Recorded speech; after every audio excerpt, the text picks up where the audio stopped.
नमस्कार, मैं हूं पृथ्वी शर्मा और आप देख रहे हैं CTV7 न्यूज़ की खबरें। शुरू करते हैं प्रादेशिक खबरों से। आज विधानसभा में त्रिमूर्ति साइंस प्लांट का मामला जोर शोर से उठाया है धर्मलाल कौशिक ने।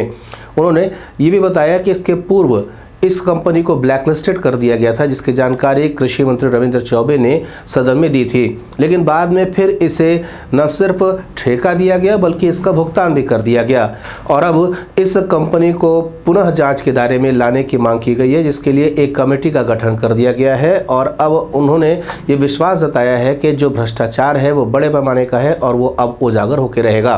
बीज निगम के सप्लायर त्रिमूर्ति साइंस प्लांट लगातार जिस प्रकार से उनके द्वारा अनियमितता की गई और इसको लेकर के जब पहले बार प्रश्न या ध्यानाकर्षण के माध्यम से हाउस के अंदर में मंत्री जी के द्वारा, कृषि मंत्री जी के द्वारा उसको ब्लैक लिस्ट किया गया था, लेकिन ब्लैक लिस्ट किए जाने के बाद में बिना शासन के अनुमति लिए उसका भुगतान कर दिया गया, उसको बहाल कर दिया गया।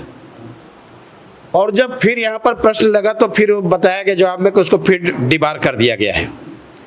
ये लगातार मामला उठती रही और जिस प्रकार से अनियमितता उनके द्वारा लगातार की जाती रही, आज सदन में इनके भ्रष्टाचार के सारे जांच करने के लिए और सारे अनियमितता के जांच करने के लिए मंत्री जी से मांग की है और मंत्री जी ने स्वीकार किया और सदन की कमेटी बना करके उसमें जांच करने की घोषणा हुई है। मैं समझता हूं कि अपने आप में एक बड़े मामला है कि सदन के कमेटी से जांच होना और दूध का दूध और पानी का पानी हो जाएगा, क्योंकि छत्तीसगढ़ में जिस प्रकार से अमानक बीज, अमानक खाद, अमानक पेस्टिसाइड लगातार जिस प्रकार से सप्लायरों के द्वारा जो अमानक किसानों को देने का जो मामला रहा है, मुझे लगता है कि आने वाले समय में इस जांच के बाद में विराम लगेगी और इससे छत्तीसगढ़ के किसानों को लाभ मिलेगा। रोजगार गारंटी पर जो विभाजन किया गया है कार्य का, उसको लेकर के आबकारी मंत्री कवासी लखमा ने निंदा की है। उनका कहना है कि कार्यों को जाति के आधार पर नहीं बांटना चाहिए। हम आपको बता दें कि केंद्र सरकार द्वारा जो निर्देश प्राप्त हुआ है उसमें सामान्य, अनुसूचित जाति, जनजाति, अन्य पिछड़ा वर्ग आदि को समान रूप से काम मिले, इस लिहाज से काम किया गया है। लेकिन इससे आबकारी मंत्री जो है वो देख रहे हैं कि इसमें जातिगत राजनीति की जा रही है। भारतीय जनता पार्टी जो राष्ट्रीय महात्मा गांधी गारंटी योजना में 3 हिस्सा में बटा है। सामान्य लोगों को अलग परमिट करना है, अनुसूचित जाति का परमिट अलग होना है और आदिवासी के लिए अलग होना है। इस टाइप का एक परमिट महात्मा गांधी राष्ट्रीय गारंटी कांग्रेस पार्टी के ईपीआई सरकार ने किया है कि आम आदमी को लाभ मिले, आम लोगों को लाभ मिले, इनको पैसा मिले, गारंटी के माध्यम से रोजगार नहीं दे सकते तो काम दे। एक कानून भारत सरकार ने, तत्कालीन सरकार ने पास किया है। उसमें भी भारतीय जनता पार्टी का सरकार जातिवाद में बांटा गया 3 हिस्सा में। मैं इसका निंदा करता हूँ और भारतीय जनता पार्टी वालों को बोला हूँ कि अगर इस प्रकार अगर कर रहे तो तुम लोग को थोड़ा बहुत हिम्मत है तो नरेंद्र मोदी को बोले। और छत्तीसगढ़ में जातिवादी नहीं चलेगा, ये सब लोग छत्तीसगढ़िया है और छत्तीसगढ़ के रहने वाले लोग हैं। इधर तखतपुर में भूमाफियाओं का हौसला काफ़ी बुलंद होता जा रहा है। किसानों की ज़मीन न सिर्फ वो हथिया रहे हैं बल्कि शासकीय नाले पर भी कब्जा करके यहाँ प्लॉटिंग की जा रही है, जिसको लेकर के आज विधानसभा में सवाल उठा है। नेता प्रतिपक्ष धर्मलाल कौशिक ने मीडिया को जानकारी दी कि भूमाफियाओं द्वारा किस तरह से किसानों की भूमि ली जा रही है, बगैर उनके अनुमति के यहाँ पर लेवलिंग का कार्य भी किया जा रहा है और प्लॉटिंग भी की जा रही है। तखतपुर अरईबंद में भूमाफियाओं के द्वारा आजकल पूरे प्रदेश में भूमाफिया सक्रिय हैं। तखतपुर के अरईबंद में किसानों के अग्रिम राशि लेकर के ज़मीन लिया जाना और उसके साथ में बिना उनके अनुमति के उसको लेबलिंग करना, साथ ही जो सरकारी सुखरा नाला है उसको भी लेबल कर देना और नाला को पाट देना, एक गंभीर मामला।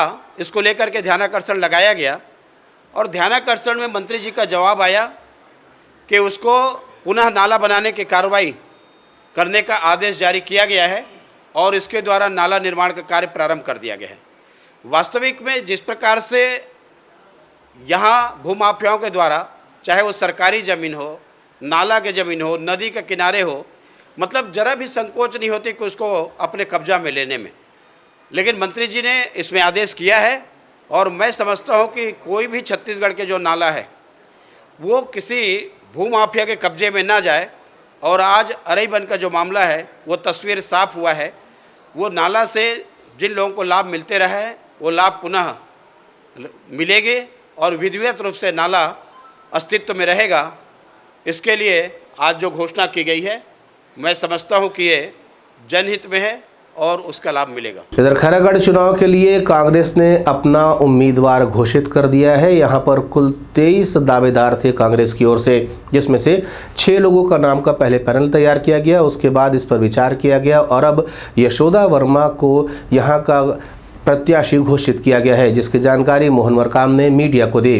खैरागढ़ उपचुनाव के लिए कांग्रेस पार्टी से 23 नाम आए थे चुनाव लड़ने के लिए, जिसमें से हमने 6 नामों का सर्वे कराया और 6 नामों में जो प्रथम स्थान पर रहा यशोदा नीलंबर वर्मा, जो हमारी ब्लॉक कांग्रेस कमेटी की अध्यक्षा भी हैं, उनके नाम पे हाईकमान ने मुहर लगा दी है और उसका विधिवत घोषणा भी हो गया है। तो हमारी प्रत्याशी खैरागढ़ में यशोदा वर्मा होंगी और कल हम विधिवत नामांकन राजनांदगांव में माननीय मुख्यमंत्री जी, मंत्रिमंडल के सदस्य और हमारे वरिष्ठ नेताओं के साथ हम कल विधिवत नामांकन करेंगे।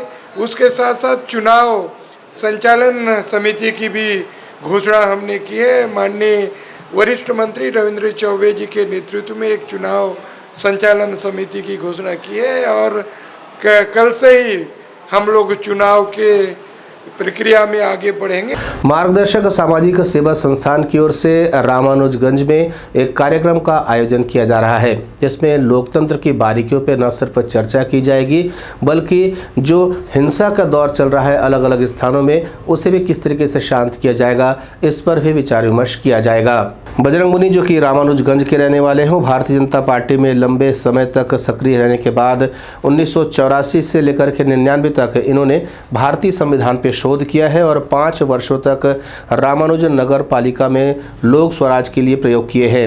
उन्होंने 2 बड़ी समस्याओं को लेकर के मीडिया का ध्यान आकर्षित किया है। उनका कहना है कि व्यक्ति के स्वभाव में जो हिंसा का भाव बढ़ रहा है वो बहुत खतरनाक है, साथ ही साथ स्वार्थ का भाव भी भारत के लोकतंत्र के लिए ठीक नहीं है।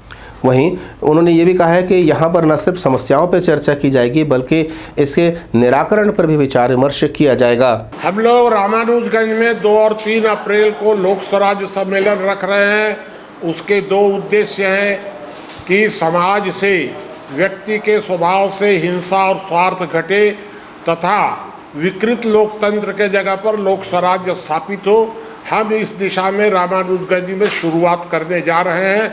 2 और 3 अप्रैल को वहाँ लोक स्वराज ब्लॉक घोषित करेंगे और साथ में जनमत जागरण भी करेंगे। देश भर के लोगों को हम लोगों ने आमंत्रित किया है। राष्ट्रीय कवि संगम की ओर से कवि सम्मेलन का आयोजन किया जा रहा है।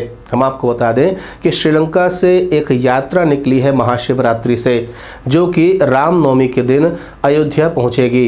ये यात्रा उन मार्गों से की जा रही है जिससे प्रभु श्री राम यहाँ से लंका पहुँचे थे और साथ ही साथ अलग अलग स्थानों पे इस यात्रा का भव्य स्वागत भी किया जा रहा है। यहाँ राजधानी रायपुर में एक पत्रकार वार्ता लेकर के राष्ट्रीय कवि संगम की ओर से जानकारी दी गई कि छत्तीसगढ़ में प्रवेश के साथ ही इस यात्रा का न सिर्फ भव्य स्वागत किया जाएगा बल्कि यहाँ पर भगवान राम के चरित्र पर आधारित एक कवि सम्मेलन का आयोजन भी किया जाएगा, जिसमें अलग अलग प्रदेशों से कवि राजधानी रायपुर पहुंचेंगे। एक राष्ट्रीय स्तरीय कवि सम्मेलन का आयोजन होगा। जैसा कि आप सभी जानते हैं कि राष्ट्रीय कवि संगम द्वारा आयोजित श्री राम काव्य पथ यात्रा राम वन गमन पथ यात्रा प्रारंभ हो चुकी है। 28 फरवरी को श्रीलंका से और रामेश्वरम से यात्रा प्रारंभ हुई है और पूरे देश में भ्रमण करते हुए ये यात्रा 10 अप्रैल रामनवमी के दिन अयोध्या में समाप्त होगी। शिवरात्रि को प्रारंभ हुई और रामनवमी को समाप्त होगी। इसी तारतम्य में यात्रा 19 तारीख को छत्तीसगढ़ में यात्रा का राजनांदगांव से प्रवेश हुआ है। रामटेक के महाराष्ट्र के रामटेक से होते हुए यात्रा राजनांदगांव आई। राजनांदगांव से धमतरी, धमतरी से यात्रा कल जगदलपुर में थी। रास्ते भर हम सुकमा, दंतेवाड़ा और जितने छोटे छोटे गांव जहाँ राम जी का वनगमन मार्ग है, चित्रकूट, वहाँ भी हम गए और वहाँ यात्रा में बढ़ चढ़ के लोग शामिल हो रहे हैं। जगह जगह ग्रामीण उनका स्वागत कर रहे हैं। वनांचल में वनवासी भाई बहन जगह जगह स्वागत कर रहे हैं। कल एक वनवासी क्षेत्र में कल यात्रा का भोजन भी था और इस प्रकार यात्रा आज मलकानगिरी गई है। मलकानगिरी में वहाँ के गवर्नर आज चीफ गेस्ट हैं। उसके बाद यात्रा कल गरियाबंद आ जाएगी। गरियाबंद से रायपुर, रायपुर से फिर शिवरी नारायण, फिर रायगढ़, फिर जशपुर, फिर अंबिकापुर, मनेंद्रगढ़, पेंड्रा रोड होते हुए ये यात्रा चली जाएगी मध्य प्रदेश। इस यात्रा में यात्रा जिस जिस शहर में प्रवेश कर रही है वहाँ लोग स्वागत कर रहे हैं, अभिनंदन कर रहे हैं। यात्रा शोभा यात्रा निकल रही है और शाम को विशाल राष्ट्रीय कवि सम्मेलन हो रहा है, क्योंकि ये कवियों की संस्था है, साहित्यकारों की संस्था, इसलिए रात को कवि सम्मेलन हो रहा है। राम जी पर आधारित कवि सम्मेलन है, इसलिए अलग अलग कवि आ रहे हैं। रायपुर में भी 4 राष्ट्रीय कवि आ रहे हैं, 5 राष्ट्रीय कवि आ रहे हैं। लोकल कवि भी उसमें अपनी कविता का पाठ करेंगे, साथ साथ राष्ट्रीय कवि भी इसमें अपने कविता का पाठ करेंगे। तो आप सभी आइए, राम जी के चरित्र को जानिए, सुनिए, राम जी के चरित्र को काव्य के माध्यम से सुनिए और आशीर्वाद लीजिए। राम जी का रथ, इतिहास में पहली बार ऐसा हो रहा है कि राम जी जिस मार्ग पर चले थे उस वहाँ पे कोई यात्रा निकल रही है। ऐसे तो देश में बहुत सारी यात्राएं निकलती है, लेकिन राम जी को लेकर के राम वन गमन यात्रा ये इतिहास के पन्नों में पहली बार ये यात्रा निकल रही है। छत्तीसगढ़ में कितने दिन तक ये रहेगी? देखिए यात्रा टोटल तो बताइए, यात्रा टोटल 40 दिन की यात्रा है, लेकिन छत्तीसगढ़ में 10 दिन है, क्योंकि राम जी ने अपने 14 साल के वनवास में 10 दिन सबसे ज़्यादा समय छत्तीसगढ़ में बिताए थे। तो यात्रा भी 10 दिन छत्तीसगढ़ में बिता रही है। CTV7 की खबरों में फिलहाल इतना ही। नए समाचारों को लेकर आपसे फिर होगी मुलाकात। तब तक देर मती, नमस्कार।